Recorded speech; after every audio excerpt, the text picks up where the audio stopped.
हम उसको स्नेह करते हैं इसलिए कि उत्तम चंद शर्मा के दामाद, पर ये इजाजत नहीं देते कि हमारे बारे में ऐसी बात कहे। हो सकता है नौजवान है, स्वप्न देख लिया हो उन्होंने, तो उसके बाद शर्मा को लड़ाना था इसमें चेयरमैनी में, और अंकुर दुआ तो शर्मा नहीं है, पंजाबी समाज से आता है। उत्तम चंद शर्मा जो पत्रकारिता के भीषम पितामह थे। बिल्कुल बिल्कुल। आज भी उन्होंने एक पोस्ट डाली, उसमें लिखा कि कुछ लोग हरेंद्र मलिक जो सांसद हैं और मुजफ्फरनगर बुलेटिन के बीच में खाई पैदा करना चाहते हैं। क्या कभी आपने मुझे किसी के आगे मिमियाते देखा गिरा? ऐसा बयान नहीं देना चाहिए था जिसमें कहा कि मेरे घुटनों का हाथ लगा मेरे पिता तुल्य हरेंद्र मलिक ने, तो उसे तो शर्म आनी चाहिए थी कि उसका पिता तुल्य हरेंद्र मलिक हो और फिर घुटनों का हाथ लगा हुआ है, तो लगवाए कि वो घुटना काट क्यों लिया था उन्होंने। मैं तो उनसे यही आग्रह करूंगा कि नौजवान है, पत्रकारिता पर ध्यान दे।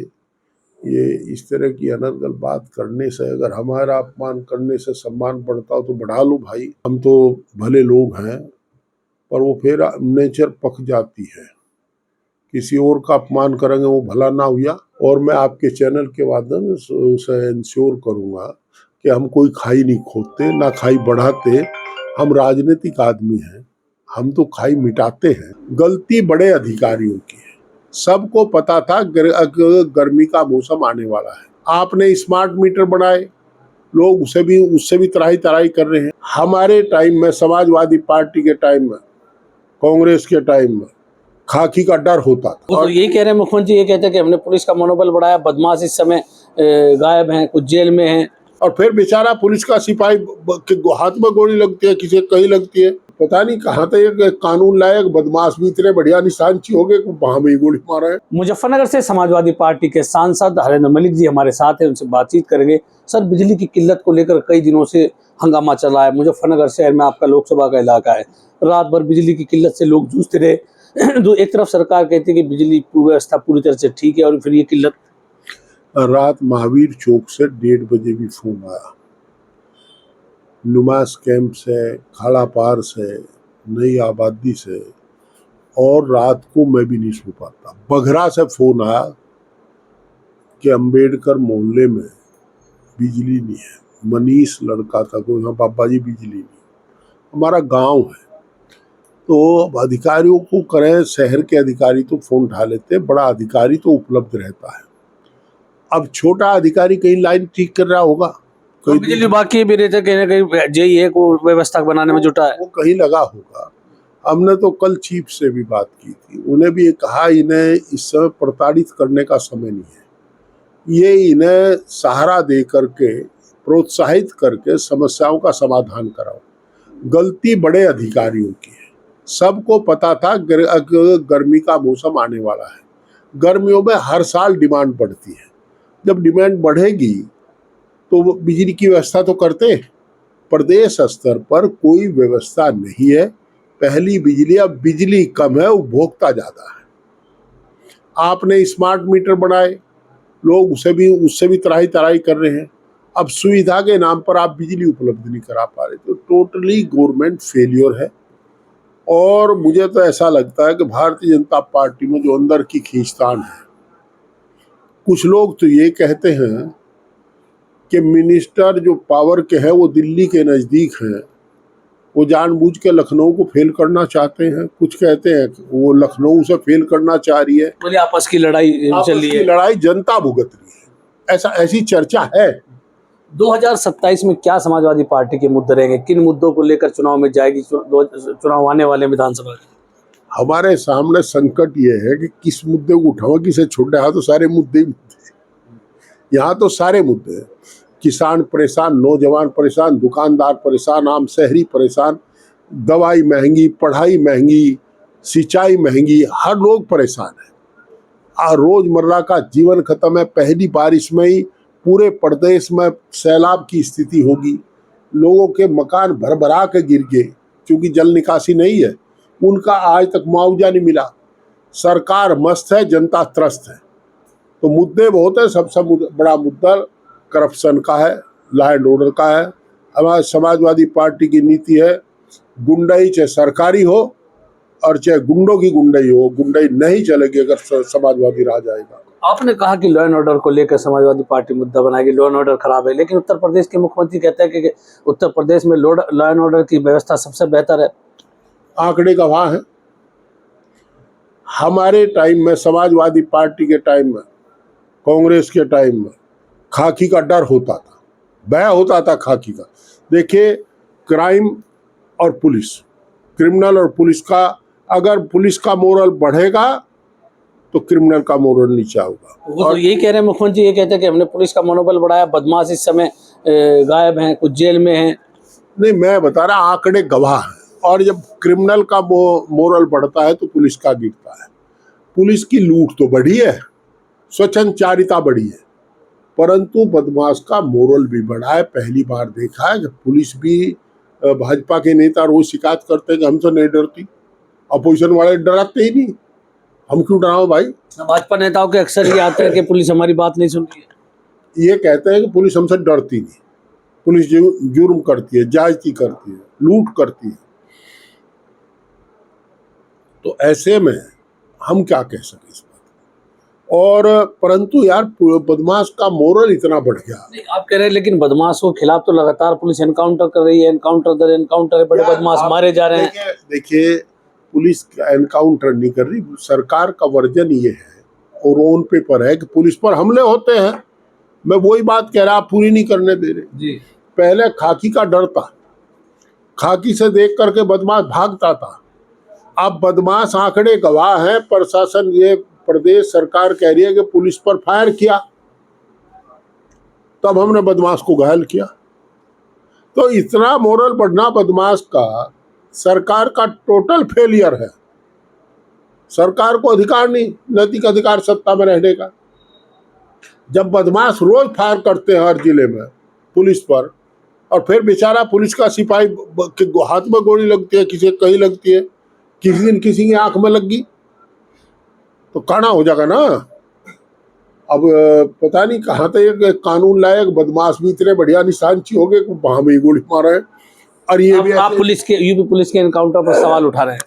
नहीं, मैं ये कह रहा बदमाशों का, देखिए मैं आपको सही बात बताऊं, बदमाश जो है उनका मोरल बढ़ा है एज पर पेपर्स। जो गवर्नमेंट रिकॉर्ड है, नेशनल क्राइम ब्यूरो का जो रिकॉर्ड है NRBC का, उसमें आप देखिएगा कि वो बार बार यूपी पुलिस पर हमला करते हैं बदमाश, जो एनकाउंटर में पुलिस पर फायर हो रहा है। हाँ, तो भय भय खत्म हो गया ना भाई। या तो ये है कि पुलिस पहले बदमाश से गलत काम कराती, जहाँ पहले दिल्ली पुलिस थी, पहले बदमाश को पालती थी, उस पर इनाम घोषित कराती थी, फिर प्रमोशन लेने के लिए वो करते थे, उनका एनकाउंटर कर देते थे। या तो ऐसा है कि पहले पुलिस बदमाश को पालती है, फिर उसे इतना उसका साहस बढ़ जाता है कि वो दुस्साहस करके पुलिस पर फायर करता है, पर पुलिस पर फायर हो रहे हैं। एक और वीडियो सोशल मीडिया पर वायरल हो रही है। अभी मुजफ्फरनगर बुलेटिन के संपादक गुरुद्वा है, उन्होंने बयान दिया कि हरेंद्र मलिक ने मेरा 4 बार पांव दबाया और कहा कि तुम नगर पालिका का चुनाव लड़ लो। क्या समाजवादी पार्टी राकेश शर्मा को चुनाव लड़ाना चाहती थी? तो उनके बयान में कितना आप सहमत हैं? वो देखिए, सत्य से परे है। मैं, उत्तम चंद शर्मा जी मेरे से 4-5 साल बड़े थे, जिनके वो दामाद हैं। हम उसको स्नेह करते हैं इसलिए कि उत्तम चंद शर्मा के दामाद, पर ये इजाजत नहीं देते कि हमारे बारे में ऐसी बात कहें। हमारे यहाँ ना तो मेरा काम किसी को चुनाव लड़ाना था, और ना मेरा काम कैंडिडेट छांटना था, और ना कभी समाजवादी पार्टी पे ऐसी स्थिति आई कि उन पे कोई कैंडिडेट ना हो, और ना ये सज्जन राजनीति में। तो फिर उन्होंने क्यों कहा यही सवाल, जब से उन्होंने कहा समाजवादी पार्टी के कार्यकर्ता हूं मैं, कि समाजवादी पार्टी में इतने नेता हैं, फिर बाहर से लाने की क्या आवश्यकता है? मुझे सैकड़ों फोन आ लिए कार्यकर्ता नहीं, समर्थकों का, सामाजिक व्यक्तियों को, जो सामाजिक लोग हैं, जो मेरी पार्टी में भी नहीं है, वो कहते हैं कि उसे ऐसा बयान नहीं देना चाहिए था जिसमें कहे कि मेरे घुटनों का हाथ लगा मेरे पिता तुल्य हरिंदर मलिक ने। तो उसे तो शर्म आनी चाहिए थी कि उसका पिता तुल्य हरिंदर मलिक हो और फिर घुटनों का हाथ लगा हुआ है। तो लगवाए कि वो घुटना काट क्यों लिया था उन्होंने। अच्छा, आप कह रहे हैं आप उनके पिता तो ले, तो वो कह रहे हैं हाँ। वो वही कह रहे बयान में। हाँ, बयान में उन्होंने कहा अच्छा देखिए, हो सके उन्होंने स्वप्न में भी आदमी देख लेता है, सपने में भी हो सकता है। परंतु मेरा एक इतिहास रहा है। मैं अपने गुरुओं के पैर छुए, अपने माता पिता के छुए, मैं कभी किसी नेता के पैर नहीं छुए। नेता के भी मैंने चौधरी चरण सिंह के एक बार पैर छुए थे। उन्होंने कहा था इससे चाटुकारिता की बू आती है। पाँव छूने से। तुमने अपने माता पिता के पैर छुए? मैं कहा हाँ जी, रोज छूता हूँ। कि अपने माता पिता के, अपने गुरुओं के और बुजुर्गों के पैर छुए। तो हम वो तो करते हैं। साधु संत सूफी कोई मिल जाए उसका सम्मान स्वरूप हम पैर छूते हैं, कोई बुजुर्ग हो उसका पैर छू लेते हैं।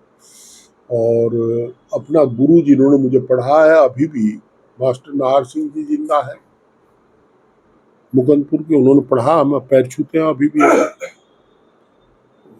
भी छूते हैं। पर शायद आपको भी लंबा समय हो गया मुजफ्फरनगर में पत्रकारिता करते। एक सवाल आपसे करूंगा और आपसे इस अनुरोध के साथ करूंगा कि आप जवाब जरूर देंगे उसका। क्या कभी आपने मुझे किसी के आगे मिमियाते देखा गिड़गिड़ा? नहीं, बिल्कुल, हरेंद्र मलिक अपना एक नाम है। नहीं, मैं आपसे दो सवाल का जवाब, तो क्या आपने मुझे कभी नहीं कभी देखा। तो फिर एक बात बताओ, हो सकता है नौजवान है, स्वप्न देख लिया हो उन्होंने, स्वप्न में ऐसा देखा हो। राकेश शर्मा को आप चुनाव लड़ाने की पूरी तरह से तैयारी कर रहे थे, उनका टिकट मांग रहे थे। सब लोग जानते हैं। नहीं, मैं नहीं तैयारी कर, हमारे यहाँ सर्वसम्मत। नहीं, वो तो अखिलेश जी को फाइनल करना था, लेकिन मैं बता दूं आपको, जिला स्तर पर सभी साथियों ने बैठ करके 6 महीने पहले ये तय कर लिया था कि राकेश शर्मा का जिस दिन 2022 में जब चुनाव का टिकट कटा था विधानसभा का, उसी दिन ये तय कर दिया था हमारे राष्ट्रीय अध्यक्ष जी ने कि राकेश तुम्हें मैं चेयरमैन नहीं लड़ाऊंगा। और पार्टी के सभी नेताओं ने ये सोच करके कि ये राकेश हमारे लिए ठीक लड़ेगा, और ठीक लड़ा भी। उसने काफी हिंदू वोट लिया, तो उसमें और 41% वोट कास्ट हुआ राकेश के पक्ष में टोटल वोटिंग का। उसमें उसी दिन तय हो चुका था हमारे यहाँ के राकेश शर्मा चुनाव लड़ेंगे। और आज भी उन्होंने एक पोस्ट डाली, उसमें लिखा कि कुछ लोग हरेंद्र मलिक जो सांसद हैं और मुजफ्फरनगर बुलेटिन के बीच में खाई पैदा करना चाहते हैं, गलतफहमी पैदा कर रहे हैं। मेरा उनसे भी आग्रह है कि खाई पैदा ना करें। हम तो करते ही नहीं। हम तो अब भी नहीं कह रहे भाई नौजवान है, स्वप्न देख लिया होगा, सपने में देख लिया कि हरेंद्र मलिक उनके पास गए। हाँ, नहीं आना जाना तो भाई पता नहीं कब किसके चले जा आदमी। पर मैं कह रहा, मतलब आपने चुनाव लड़ाने की बात नहीं कही, ये हरेंद्र मलिक कह रहे हैं। मेरी बात सुनो, मैं अगर पीछे घुमा के देखूं तो मैं जब आदरणीय उत्तम चंद्र शर्मा जी जो पत्रकारिता के भीषम पितामह थे, बिल्कुल बिल्कुल, और हम लोग गुरु मानते थे, गुरु पढ़ाने वाला ही नहीं, कि उन्होंने मुझे, वो doctor S N. Gaur, doctor Tomar, doctor Bhopal Singh Arya, ये कई लोग ऐसे थे जो हमें इस बात के लिए प्रोत्साहित करते थे कि आप राजनीति करो, बुरे बच्चों से दूर रहो। उत्तम चंद्र शर्मा भी उन लोगों में थे जिन्होंने मुझे कहा था आप क्यों किसी के पीछे लगे फिरते हो, आप नेतागिरी करो। तो हम उत्तम चंद्र शर्मा जी का सदा सम्मान करते थे। उनके जीते जी मैं कई बार गया हूँ बुलेटिन पर, और कभी भी चला जाऊँ तो उनसे वो सही सलाह देते थे। और उनके स्वर्गवास के बाद गया था मैं, शायद 13वीं वाले दिन भी गया था, कोई ऐसा मामला था। उसके बाद तो उनके वो वृक्षारोपण किया था वहाँ, उस दिन तो मैं शायद उस दिन के बाद मेरे ध्यान नहीं, स्वप्न में किसी को मिला हूँ। पार्लियामेंट का चुनाव जीतने के बाद एक आध बार किसी पर गया हूँ मैं, हो सके गया हूँ भाई, मैं ये नहीं कहता। पर सवाल ये उठता है, जब ये चुनाव हुआ नगर पालिका का, जब मैं MP नहीं था, ये बात ठीक है, लेकिन शहर में इसको लेकर चर्चा थी कि हरेंद्र मलिक उसको चुनाव लड़ना चाहते थे, इसीलिए हमने आपसे बातचीत की। क्या ये बात सही है? मैं ये कह रहा, हमारे यहाँ पार्टी का निर्णय, सामूहिक निर्णय चलते हैं, और हमारे यहाँ शर्मा को चुनाव लड़ाना तय हुआ था और पंडित को चुनाव लड़ाने के मामले में चूंकि हमने वैस को चुनाव लड़ा था हमारी पार्टी ने 2022 का विधानसभा, तो उसके बाद शर्मा को लड़ाना था इसमें चेयरमैनी में, और अंकुर दुआ तो शर्मा नहीं है, पंजाबी समाज से आता है। वो पंजाबी समाज से है। ये भी था कि या तो पंजाबी समाज या पंडित जी को लड़ाना है। और देखिए इस तरह की बात मैच्योरिटी नहीं दर्शाती। मैं तो उनसे यही आग्रह करूंगा कि नौजवान हैं, पत्रकारिता पर ध्यान दें। ये इस तरह की अनर्गल बात करने से, अगर हमारा अपमान करने से सम्मान बढ़ता हो तो बढ़ा लो भाई, हम तो भले लोग हैं। पर वो फिर नेचर पक जाती है, किसी और का अपमान करेंगे वो भला ना हुआ, गलत हो जाना ऐसे में। तो मुझे ये अच्छा नहीं लगा, कर्ण पीरेन लगा। और मैं आपके चैनल के माध्यम से उसे इंश्योर करूंगा कि हम कोई खाई नहीं खोदते, ना खाई बढ़ाते। हम राजनीतिक आदमी हैं, हम तो खाई मिटाते हैं। और उनका क्षेत्र दूसरा है, मेरा क्षेत्र दूसरा है। हमारे आदरणीय उत्तम चंद्र शर्मा जी के दामाद हैं, हम उनका हित तो सोच भी नहीं सकते। तो ये थे समाजवादी पार्टी के सांसद और राष्ट्रीय महासचिव हरेंद्र मलिक, जिनसे हमने बातचीत की है। मैं राशिद अली हूँ और आप हमारा चैनल खोजी न्यूज देख रहे हैं। धन्यवाद।